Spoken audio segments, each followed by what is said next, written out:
Good evening, this is All India Radio Kohima. I'm Nabin Pradhan with the evening news and these are the headlines. National Medical Commission notifies on minimum requirements for annual MBBS admission regulations 2020. Finance Ministry says GST collection crosses 1 lakh crore rupees in October as country marches towards economic recovery. Nagaland's COVID-19 tally climbs up to 9,075 and Dimapur police extends odd-even traffic regulations till 31st of November. The details. In a significant step towards affordable medical education, the National Medical Commission has notified the minimum requirements for the annual MBBS admissions regulations 2020. The notification replaces the minimum standard requirements for medical colleges 1999 of the erstwhile Medical Council of India MCI. According to the Ministry of Health and Family Welfare, the new regulation will be applicable to all new medical colleges proposed to be established and to the established medical colleges proposing to increase their annual MBBS intake from the academic year 2021-2022.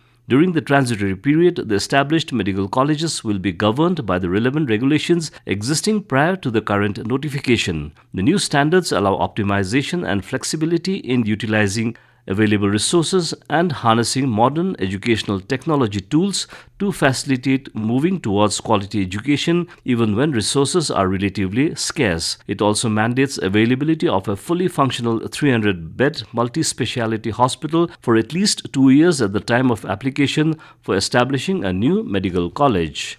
Finance Ministry today said that 1,05,155 crore rupees of gross GST revenue has been collected in the month of October this year. Out of the gross GST revenue collected, central GST is more than 19,000 crore rupees, state GST more than 25,000 crore rupees, and integrated GST is more than 52,000 crore rupees, including more than 23,000 crore rupees collected on import of goods. Cess is 8,011 crore rupees, including 932 crore rupees collected on import of goods. Total number of GSTR 3B returns filed for the month of October up to yesterday is 80 lakhs. In Nagaland, 28 fresh positive cases of COVID-19 were detected today, taking the total tally to 9,075. Health and Family Welfare Minister S. Pangnyupom in a tweet informed that 22 cases were detected from Dimapur, 4 in Kohima and 1 each from Mon and Longleng. Pangny also informed that 79 patients have recovered, which included 71 in Dimapur, 5 from Mon and 3 in Peren. Altogether, 7,454 have recovered, while 1,499 are active cases.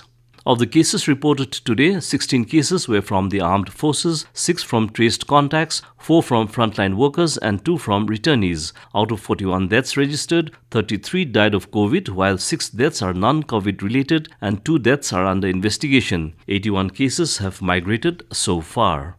Deputy Commissioner and District Election Officer Kohima Mohammad Ali Shihab A has informed all concerned that no campaign will be carried out in the period of 48 hours ending with the time fixed for the close of poll. The DC further informed that no political functionaries, party workers, procession functionaries or campaign functionaries from outside the constituency and who are not voters of the constituency will remain in the constituency from 4 p.m. this evening till the election is over.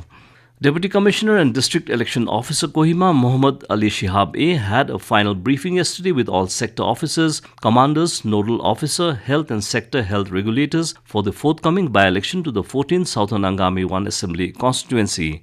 The DC reminded the assigned officers to work together, share ideas and coordinate with each other in all aspects relating to the election process. General Observer S.K. Pradhan encouraged the assigned polling officers to be well versed with guidelines given by the Election Commission of India (ECI) and urged them to give their best efforts in their assigned duties for peaceful and safe conduct of the by-election. Superintendent of Police Kohima Manoj Kumar also pointed out to maintain law and order and to execute their duties as per the ECI guidelines for the successful conduct of the by-election. ADC Kohima Lithrongla Tongpirutsa and CMO Kohima Dr. Vizokholu also apprised the members on the present status of COVID-19 pandemic and precautionary measures undertaken for the safe conduct of the by-election. You are listening to the news from All India Radio Kohima. Dimapur Police has further extended the odd-even traffic regulations for non-essential vehicular movement within Dimapur town and National Highway 29 till Chimukadima town from 2nd to 31st November. Commissioner of Police Dimapur, Rotihu Tetsio, in an order stated that the traffic regulation has been done in the interest of public safety during the prevailing COVID-19 pandemic and appealed all citizens to cooperate for the safety of all. Vehicles registration number ending with odd numbers will be allowed to ply on Mondays, Wednesdays and Fridays, while those ending with even numbers will be allowed to ply on Tuesdays, Thursdays and Saturdays. He, however, said that the restrictions will not be enforced on Sundays. Two-wheelers are exempted from the restriction. The category under essential services, as notified earlier, will be exempted. Government servants on government duties and vehicles involved in providing essential services and COVID-19 related duties will also be exempted from the purview of this restriction on production of relevant documents and valid ID proof.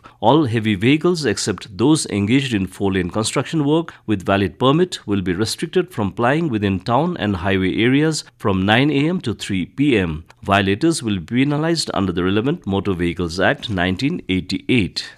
In a tragic road accident, a woman was killed and 5 others injured when the vehicle they were traveling collided with a truck near a petrol pump, 5th Mile, Dimapur, last night around 11:30 p.m. ADCP Crime and PRO Dimapur Police informed that the vehicle with 6 occupants was proceeding towards Dimapur when it collided with a truck coming from the opposite side. The woman, around 40 years, succumbed to injuries at a hospital while the injured persons have been admitted in the hospital. Police officials said the driver of the truck has been arrested and a case registered in this connection.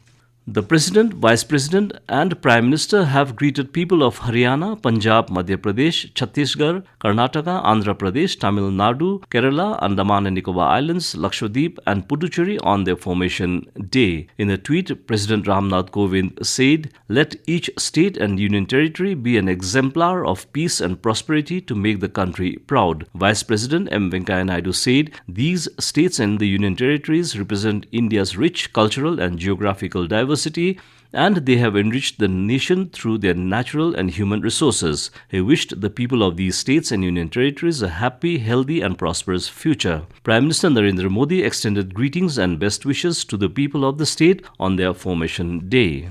And as the nation fights COVID-19 pandemic, let us all remember to stay safe and protected by following these 3 simple steps. Wear a face mask, wash hands frequently and follow social distancing. And to end the news, a reminder of the headlines.